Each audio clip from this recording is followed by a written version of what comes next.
السلام علیکم ورحمۃ اللہ تعالی وبرکاتہ۔ اعوذ باللہ من الشیطان الرجیم، بسم اللہ الرحمن الرحیم۔ الحمد للہ رب العالمین، الصلاۃ والسلام علی سید المرسلین وعلی آلہ واصحابہ اجمعین، اما بعد فاعوذ باللہ من الشیطان الرجیم، بسم اللہ الرحمن الرحیم۔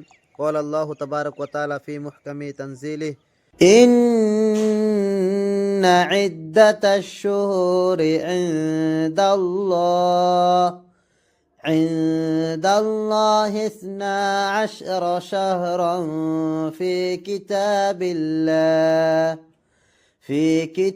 الله يوم خلق السماوات والأرض منها 4 حرم۔ سورۃ التوبہ 36 نمبر آیت۔ حضرت انس بن مالک رضی اللہ تعالی عنہ سے روایت ہے کہ نبی کریم صلی اللہ علیہ وسلم نے فرمایا، رجب اللہ کا مہینہ ہے، شعبان میرا مہینہ ہے، اور رمضان میری امت کا مہینہ ہے۔ بیہقی شعب الایمان۔ پھر دعا کی ترغیب کے حساب سے حضرت انس رضی اللہ تعالی عنہ سے مروی ہے کہ جب رجب کا مہینہ شروع ہوتا تو نبی کریم صلی اللہ علیہ وسلم یہ دعا پڑھتے، اللہم بارک لنا فی رجب و شعبان و بلغنا رمضان۔ مسند احمد۔ اس دعا کو رسول پاک صلی اللہ علیہ وسلم ہمیشہ پڑھا کرتے تھے۔ اللہ تبارک و تعالیٰ کا لاکھ لاکھ شکریہ جس نے ہم سب کو رجب مہینے تک پہنچایا۔ حضور پاک صلی اللہ تعالیٰ علیہ وسلم کی عادت میں سے ایک بات ہے کہ حضور پاک صلی اللہ تعالیٰ علیہ وسلم خود بھی یہ دعا کرتے تھے اور اپنے امتیوں کو بھی دعا کرنے کی تلقین کیے تھے، اور صحابیوں کو بھی فرماتے تھے کہ اللہم بارک لنا فی رجب و شعبان و بلغنا رمضان۔ اب تو آپ لوگ سمجھ گئے ہوں گے، تھمبنیل دیکھ کے بھی سمجھ گئے کہ یہ ویڈیو کا بنانے کا مقصد کیا ہے۔ ایک کیشول ویڈیو ہونے والی ہے جس میں ہم رجب کے بارے میں چند نکات، چند پوائنٹس آپ کے ساتھ شیئر کریں گے، آپ لوگ سمجھیں گے اور اس پر عمل کرنے کی کوشش کریں گے، یہی میری امید ہے۔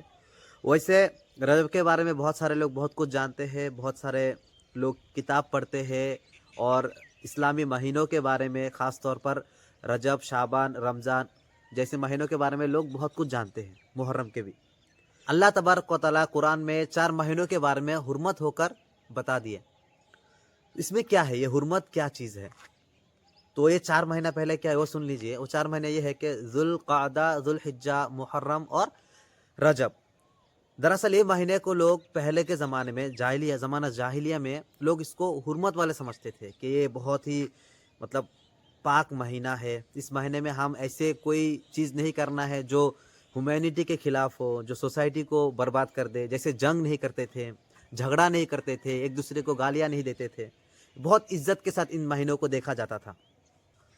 حضور پاک صلی اللہ تعالیٰ علیہ وسلم نے ارشاد فرمایا کہ رجب شہر اللہ و شعبان الشہری و رمضان شہر امتی، یعنی کہ رجب اللہ تعالیٰ کا مہینہ ہے اور شعبان اللہ کے رسول کا مہینہ ہے، جیسے کہ شعبان الشہری، اور رمضان شہر امتی۔ علماء لوگ فرماتے ہیں کہ رجب ایسا مہینہ ہے کہ جس میں ہم بیج بوتے ہیں، اور شعبان میں اس میں پانی ڈالتے ہیں تاکہ فصل زیادہ اچھا ہو جائے، اور رمضان میں کاٹنے کا وقت ہے۔ اس سے ہم کو یہ سمجھنا ہے کہ رمضان میں اگر ہم کو اچھی طرح عبادت کرنا ہے، رمضان کا جو بھرپور فائدہ ہے اس کو ہم کو اگر لینا ہے، اس کا فائدہ اٹھانا ہے، تو ہم کو رجب سے ہی شروع کرنا پڑے گا۔ اگر رجب سے ہم اچھی طرح شروع نہیں کیے تو شاید ہم رمضان کا جو وہ حرمت ہے، جو وہ عزت ہے، یا رمضان میں جو ثواب ملنے والا ہے، وہ ثواب شاید ہم کما نہیں پائیں گے۔ اس کے لیے ہم کو رجب سے ہی تیار ہونا پڑے گا۔ تو اس میں بہت ساری باتیں ہیں رجب مہینے کے بارے میں۔ رجب مہینے میں حضرت پاک صلی اللہ علیہ وسلم ایک دعا فرماتے تھے، اور آپ لوگ کو بھی یہ دعا پڑھنی چاہیے۔ بہت ہی شاندار دعا ہے اور بہت چھوٹی دعا ہے، آپ کو کبھی بھی سننے سے یاد ہو جائے گا، شاید آپ میں سے بہت لوگ پڑھتے بھی ہوں گے۔ اللہم بارک لنا فی رجب و شعبان و بلغنا رمضان۔ اس کا ترجمہ ہے اللہم، یا اللہ بارک لنا، ہم پر، ہمارے لیے برکت دے، یا ہم پر برکت عطا فرما، فی رجب و شعبانہ، رجب اور شعبان میں، اور بلغنا رمضان، اور ہمیں رمضان تک پہنچا۔ اور اس میں کچھ اور ایڈ کیا جاتا ہے، وفقنا، اور ہمیں توفیق دے، فی ہی، رمضان میں للصیامی والقیامی وتلاوت القرآن، مطلب روزہ رکھنے کی اور رات میں عبادت کرنے کی اور اس کے ساتھ قرآن کی تلاوت کرنے کی۔ تو اس سے ہم کو یہ سمجھ میں آتا ہے کہ رجب کا مہینہ اسلامی مہینوں میں سے ایک ایسا مہینہ ہے جس میں ہم کو بھرپور عبادت کرنی چاہیے اور اپنے دوستوں کو، احباب کو اور اپنے رشتہ دار جو بھی ہے ان کو سب کو خبر دینا ہے۔ تو میں امید کروں گا کہ آپ لوگ بھی یہ رجب کا مہینہ سے جتنا فائدہ اٹھا سکتے فائدہ اٹھائیے، اپنے دوست و احباب کو بتائیے اور سب کو فائدہ اٹھانے کے لیے بولیے۔ ٹھنڈی کا موسم ہے، اس میں آپ گھر پہ رہ کر عبادت کرنے کا بہت موقع ہے۔ اکثر لوگ کیا کرتے ہیں کہ ان دنوں میں زیادہ کام نہیں کرتے ہیں اور نہ کر پاتے ہیں، بہت مشکل ہوتی ہے۔ تو کم از کم کام بھی نہیں ہو رہا ہو اور ہم عبادت بھی نہ کریں، یہ تو اچھی بات نہیں ہے۔ تو عبادت کرنی چاہیے، عبادت ہمارے دل کو صاف کرتا ہے۔ اور قرآن تلاوت اگر آپ کو نہیں آتی ہے، قرآن سیکھنے کا کوئی بھی مطلب ایسا وقت نہیں کہ آپ قرآن نہیں سیکھ سکتے۔ اگر آپ بڈھے ہو گئے ہیں تو قرآن سیکھتے سیکھتے آپ کیا خدا کی طرف رجوع ہو جائے، خدا سے جا کے ملے۔ تو قرآن پڑھنے کی کوشش کرے، قرآن خود بھی پڑھے، اپنے گھر کے چھوٹے بچوں کو بھی پڑھائے، اور گھر میں ایسا کوئی بھی نہیں ہونا ہے کہ جس کو قرآن پڑھنا نہیں معلوم ہو یا وہ نہیں سیکھ رہا ہو۔ اپنے آپ کو طالب علم کی طرح رکھیے۔ طالب علم کی بہت بڑی فضیلت ہے اور طالب علم کبھی بھی ہو سکتا ہے۔ طالب علم کا جو لفظ کا مقصد ہے، جو معنی ہے، وہی ہے کہ ہے طالب علم، علم کو حاصل کرنے والا۔ تو امید رکھوں گا کہ آپ لوگ میری اس ویڈیو سے فائدہ لیں گے اور بہت ساری بات سمجھیں گے، سیکھیں گے۔ چند اور باتیں بتا کر میں میری ویڈیو کو ختم کروں گا۔ پھر ماہ رجب کے کچھ اعمال، خاص طور پر ماہ رجب میں ہمیں چاہیے کہ ہم استغفار کریں۔ ہم نہ جانے کتنے سارے گناہ کرتے ہیں۔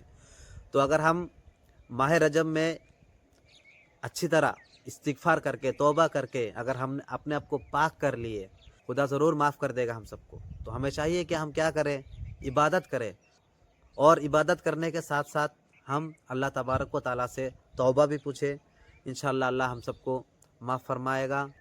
اور نفلی عبادت کرنا، اب دوسرے مہینے میں کتنی عبادت کرتے ہیں وہ الگ بات ہے۔ اگر آپ رمضان میں نفلی عبادت کرنا چاہتے ہیں تو رجب سے ہی شروع کرنا ہوگا۔ اس کی بہت بڑی اہمیت ہے۔ انشاءاللہ امید ہے کہ آپ لوگ یہ ویڈیو سے فائدہ لیں گے۔ تو یہیں پر میں اپنی ویڈیو ختم کرتا ہوں۔ اگر آپ کو اچھا لگے، بہت کیجول وے میں بتایا گیا ہے، بہت آسان طریقے سے، جسٹ میں آپ لوگوں سے شیئر کرنے کے بارے میں سوچا آپ سے شیئر کر دوں، میں شیئر کر دیا۔ اور آپ لوگوں میں اگر تھوڑا بھی ایسا لگا ہو کہ میں کچھ پوائنٹس کی بات بتایا ہوں تو انشاءاللہ آگے بھی شیئر کیجیے گا۔ اللہ تبارک تعالی ہم سب کو دین کے لیے اور دین میں جتنی بھی خدمت ہو سکے کرنے کی توفیق عطا فرمائے، اور ہمیں عبادت کرنے کی توفیق عطا فرمائے۔ اور رجب، شعبان اور رمضان میں جتنی بھی برکات ہے، جتنی بھی برکتیں ہیں، اللہ تمام برکتوں کو حاصل کرنے کی توفیق عطا فرمائے۔ وآخر دعوانا ان الحمد للہ رب العالمین۔ السلام علیکم ورحمۃ اللہ وبرکاتہ۔